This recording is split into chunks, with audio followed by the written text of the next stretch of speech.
பிரபஞ்சத்தில் நீ எதை செய்தாலும் அது உனக்கே திரும்பி வரும். இதற்கு நீயே பொறுப்பு. முதல்ல நினைச்சுக்கோ. யாரையானும் அவமானப்படுத்துகிறாயா? வரும் திரும்பி. பொய் சொல்லுகிறாயா? திரும்பி வரும். பிறர் பொருளை கவழ்கிறாயா? வரும். அடங்க மறுக்கிறாயா? வரும்.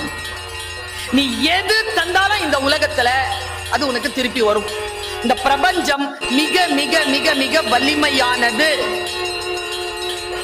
உன்னுடைய எண்ண தீவிரம் தான் இந்த பிரபஞ்சத்தை இயக்குகிறது.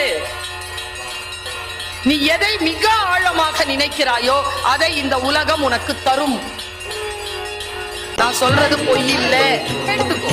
யார் என்ன பேசினாலும் கேட்டுக்கோ. ஆனா ஒண்ணு முடிவு செய். எதை கேட்கணும் எதை கேட்க கூடாதுன்னு முடிவு.